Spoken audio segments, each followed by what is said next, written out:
부의금 나누는 방법에 대해 질문드립니다. 이남 일녀를 둔 어머니가 먼저 돌아가시고 홀로 남은 아버지를 위해 큰 아들은 생활비를 대고 작은 아들이 아버지를 3년 정도 모시고 살다가 돌아가셨답니다. 아버지가 돌아가신 후 장례 비용을 다 공제하고도 부의금이 6천만 원 정도 남았다고 합니다. 큰아들은 아버지 생활비를 자신이 부담했으니 남은 부의금은 자기 몫이라 주장하고, 작은 아들은 아버지를 모시면서 병 시중을 다 들었으니 자기 몫이라며 싸우는 중이라고 합니다. 딸은 어렵게 살아서 생활비를 보태지도 않았고 모시지도 않았기 때문에 누구의 편도 들지 못한다고 합니다. 물론 법적으로 하면 유족 상속 비율로 나눌 수가 있다고 하는데 제3자가 보기에는 안타깝기 그지없습니다. 스승님, 이럴 경우 남은 부의금은 어떻게 나누는 것이 현명한 것인지 스승님의 냉철한 답변을 듣고 싶습니다. 감사합니다.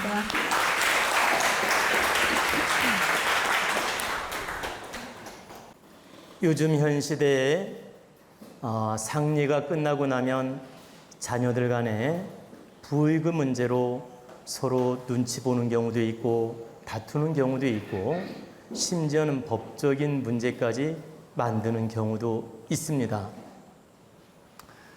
그러면 지금 질문한 내용은 정말 합의적으로 해결을 못하면 법적 유류분으로 해결을 보는 게 가장 간단하고 불만이 없는 방법이라 할 수 있습니다.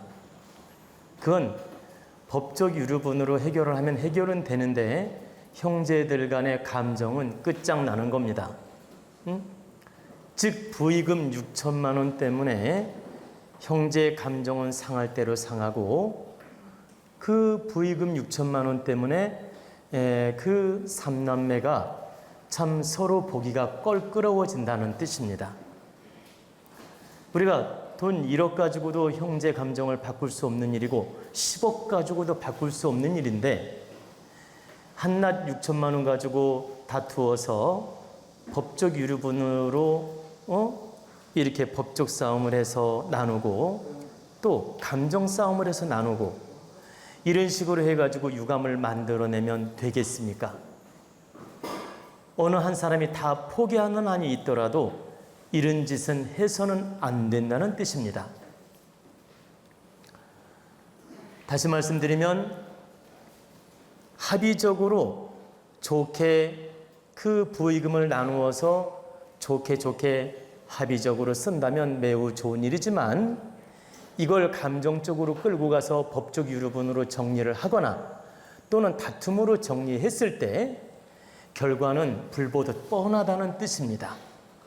불보듯 남보다 못한 관계가 되고 결과적으로 이 부의금 문제로 다투다가 형제간에 안 보는 꼴이 되고 본다 하더라도 가시방석이란 뜻입니다. 여러분이 한번 냉철하게 생각해 보십시오. 다른 일도 아니고 부모님이 돌아가셔서 많은 그 조의금, 많은 사람들의 그 성금, 그 조의금을 받아가지고 그걸 서로가 가지려고 다투어서 형제간의 마음을 상한다면 돌아가신 고인께서 어찌 편히 잠들 수 있겠습니까? 그게 아버지가 됐든 어머니가 됐든 어찌 편히 잠들 수 있으며 저승해를 편하게 갈 수 있겠습니까? 우리 국민 여러분, 혹여라도 여러분들 가정에 그런 일이 생긴다면 절대 그런 어리석은 짓 하지 마십시오. 살아서 불효를 한 것도 모자라서 돌아가신 다음에까지 불효를 해서 되겠습니까? 이것은 돌아가신 다음에 그 영혼에게도 불효를 하는 것이며 즉 돌아가신 부모님에게도 불효를 하는 것이며 살아있는 형제간에도 해서는 안 될 짓이다. 근데 이제 여기서 저한테 냉철한 바른 분별, 바른 판단을 물었으니까 답은 드리겠습니다. 큰형은 생활비를 대고 동생은 집정 모시면서 도와드리고, 그러니까 서로가 나는 돈을 많이 냈으니까 주장하고, 나는 정성과 시간을 투자했으니까 주장하고, 다 합리적인 말이에요. 주장을 들어보면 다 일리가 있다. 근데 여기서 어떻게 판단해야 될까요? 장남이 돈을 댔고 앞으로 제사도 모시고 모든 걸 책임지고 이렇게 가통을 이어갈 수 있는 조건일 때는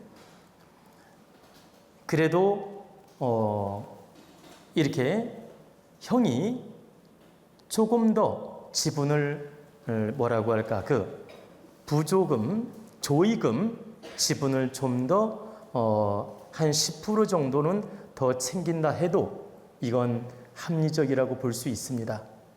그러나 여러분이 생각할 때 형편을 꼭 고려하셔야 됩니다. 이 큰형이 형편이 만약에 여유가 있고 동생이 형편이 어렵다.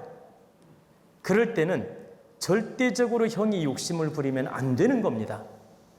자기가 설령 부모님 생활비를 댔든 경비를 댔다 하더라도 욕심을 부리면 안 된다. 만약에 생활 환경이 똑같다.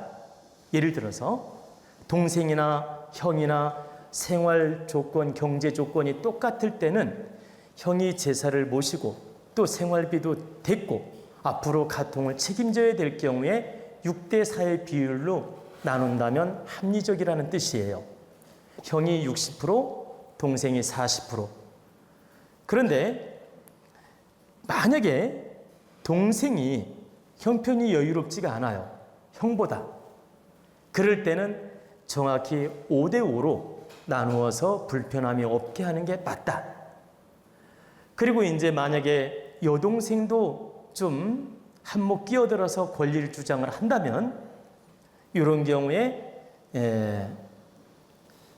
그 여동생은 역할한 게 별로 없으니까 그래도 자식은 자식이지 않습니까? 그렇기 때문에 큰아들이 40%, 동생이 40%, 20% 딸 이런 식으로 안배를 하면 불편함 없이 정확하게 바르게 안배를 하는 것이며 바르게 나누는 것이다. 근데 이제 왜 장남이 똑같은 경제 조건일 때는 10% 정도 더 이렇게 그 부의금을 챙긴다 해도 허물이 없느냐? 일단은 그 대개 우리가 보통 대개는 장남이나 장손이 이 부모님 제사를 명절 때든 기제사든 모시는 예가 많고 그 가통을 책임져야 되는 예가 많기 때문에 그 장남의 책임과 위치와 그 형편을 고려해서 그 책임을 심어주는 의미에서 도리를 행하게 도와주는 의미에서 장남 역할을 바르게 도와주는 의미에서 10% 정도는 그 안배에서 더 장남에게 줄 수 있다라는 겁니다. 이건 형편이 똑같을 때. 근데 동생이 형편이 그렇게 형보다 모자라거나 여유롭지 않을 때는 절대 형이 더 많이 차지하려고 해서는 안 된다. 차라리 동생한테 더 양보해서 많이 주든 아니면 똑같이 안배를 하든 똑같이 나누는 게 맞다. 그리고 여러분이 꼭 알아둬야 될 건 내가 부모님 생활비를 살아생전에 다 대고 설령 다 모셨다 하더라도 그러니까 비용도 되고 내가 다 모셨다 하더라도 동생 그 조의금 들어온 게 예를 들어서 50% 이상 또 내가 한 거의 50% 또 아니면 동생이 30% 내가 30% 또 뭐 다른 동생이 또 30% 예를 들어서 이렇게 형제가 균등하게 그 사회 활동을 해가지고 조의금이 들어왔다. 그러면 내가 설령 이렇게 책임을 지고 모셨다 하더라도 내가 형편이 크게 어렵지 않을 때는 이걸 형제들 마음 불편하지 않게 똑같이 안배를 하든지 아니면 어려운 형제를 더 배려해 주는 게 맞는 것입니다. 그게 조상을 위하고 돌아가신 부모님을 위한 방법이다. 부모님께서 딱 돌아가시고 나면 잘 보세요. 어렵고 형편이 딱하고 도와줘야 될 자손에게 일단 집착이 더 많이 생깁니다. 그리고 어떻게 하면 저 자손을 내가 돕고 갈 수 있을까? 그리고 늘 걱정하는 마음으로 집착이 더 많이 생긴다. 근데 형제간에 합심해가지고 어려운 형제를 좀 더 밀어주고 더 안배해주고 더 도와주게 되면 그 돌아가신 영혼 부모님도 기뻐하게 되고 집착하는 마음이 많이 사라진다는 뜻이에요. 그래, 더 기뻐할 뿐만 아니라 영혼이 편히 안식하는 데 도움이 된다. 그렇기 때문에 부익은 가지고 서로 더 많이 정리하면서 다툰다든가 욕심을 부린다든가 형제간에 의리 상하는 짓을 하는 것은 인간의 도리도 아니고 형제의 도리도 아니고 부모 자식 간의 도리도 아니다. 설령 내가 단 한 푼도 못 받는 한이 있어도 그걸로 탐내거나 싸움질해서는 안 된다. 그리고 생각이 바르게 박힌 사람이라면 절대적으로 내 욕심을 내려놓고 그냥 타협적으로 나누게 되며 타협적으로 합의를 본다. 형제 중에 누군가 자기 욕심을 부릴 때 이게 감정이 갈라지고 문제가 생기는 것이지 서로가 욕심을 부리지 않게 되면 절대 이 부익은 문제로 갈라지는 일이 없다는 뜻입니다.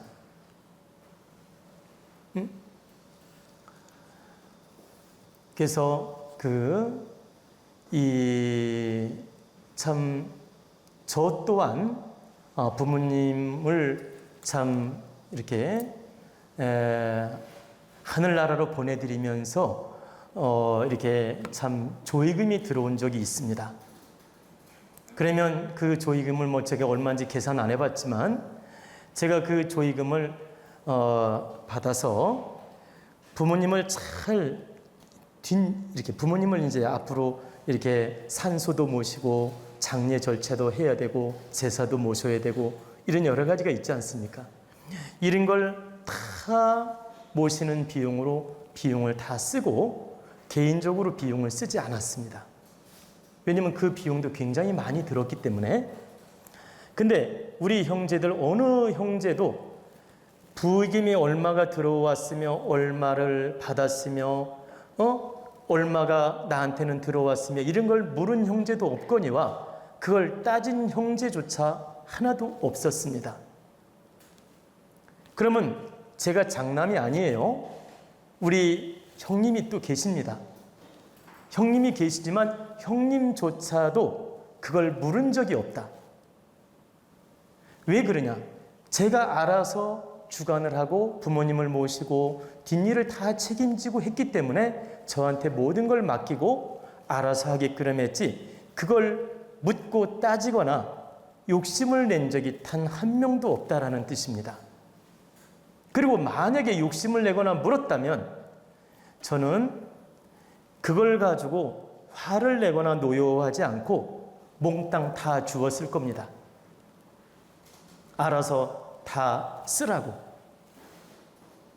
그리고 모든 비용은 내가 다 대도 괜찮으니까 이게 탐이 나면 다 가져가십시오. 다 주었을 거란 얘기예요. 그런데 우리 형제들은 다행히도 단 그걸 탐낸 형제도 없었거니와 물은 형제도 없었다. 그러기에 제가 어떻게 했겠습니까? 이건 부모님을 위해서 많은 분들이 참 성의 표시를 해준 것이며 조의금으로 들어온 것이기 때문에 사적으로 한 푼도 써서는 안 된다. 오직 부모님을 위한 산소 또 이렇게 장례 또 앞으로 잘 모셔드리는 쪽으로 비용을 써서 그 부모님을 잘 이렇게 안식하게끔 도와드려야지 이걸 내 재물인 것처럼 착각을 하고 내 권리인 것처럼 착각하고 이걸 함부로 써서는 안 된다는 책임감이 있었고 단 한 푼도 그런 용도로 쓰지 않았다는 뜻이에요. 그런 용도란 말은 사적으로 쓰지 않았다는 뜻입니다. 제가 왜 이 말씀을 굳이 드리냐면 장남이든 차남이든 누군가 장례 절차를 다 책임질 때는 그 형제한테 맡겨서 다 비용을 쓰게 하고 처리하게 하고 나중에 경과 보고를 하면 그 경과를 듣고 우리가 좋게 합의해서 이렇게 해결을 보자고 하는 건 좋아요. 그 경과를 보고를 듣고. 그러나 막 따지는 식으로 몇 푼이 나한테 들어왔고 몇 푼은 너한테 들어왔고 이건 내 손님이고 네 손님이고 따지면서 이렇게 마치 자기 돈인 것처럼 권리 주장을 한다면 이것처럼 미련하고 멍청하고 못난 짓이 없다. 최소한 우리 돈 공부를 하는 가족이라면 이런 어리석은 짓 하지 마십시오. 왜 이 말씀을 분명하게 드리냐? 조상님 팔아서 왜 판다는 표현을 쓰느냐? 여러분들이 부의금, 조의금을 잘못 쓰면 조상 팔아서 돈 챙긴 거예요. 잘 쓰면 조의금, 부의금이고 잘못 쓰면 조상 팔아서 돈 챙긴 거라 이 뜻이라. 그러면 나쁜 마음으로 막말로 그 조의금, 부의금을 욕심으로 챙겨가지고 자기한테 뭔가 득이 되려고 자기한테 생활비에 쓰려고 자기한테 뭔가 그 이익을 챙기려고 이런 마음으로 욕심을 부려서 삿되게 형제간에 다투고 싸움질하고 돈을 챙겼다. 절대 득되게 쓰이지 않습니다. 반드시 그 탁한 기운이 그 챙긴 사람에게 돌아가게 되며 그 형제간에 분쟁을 일으킨 사람한테 돌아가게 되며 못된 마음을 쓴 형제한테 그 탁한 기운이 돌아가게 됩니다. 그리고 설령 몇 천을 챙겼다 하더라도 득되지 않다. 결과적으로 그거보다 몇 배 더 손실을 보게 되는 일이 생기며 아픔으로 다가온다. 그래서 부모님이 돌아가셔서 조의금으로 받은 건 굉장히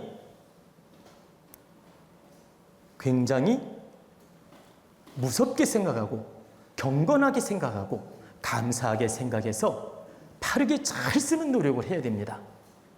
근데 여기서 바르게 잘 쓴다는 건 오직 부모님을 잘 모시는 데 쓰고 남는 것 또한 차후 부모님을 잘 모시는 비용으로 이렇게 통장에 마련해서 쓴다든가 아니면 그 쓰고도 남는 비용이 있다면 형제간에 잘 합의적으로 나눈다든가 기쁜 마음으로 감사한 마음으로 좋은 마음으로 나눠야지 이걸 서로가 눈치 보면서 네가 더 차지했니 내가 더 차지했니 이런 심리를 가지고 다투는 건 매우 부족한 짓이다.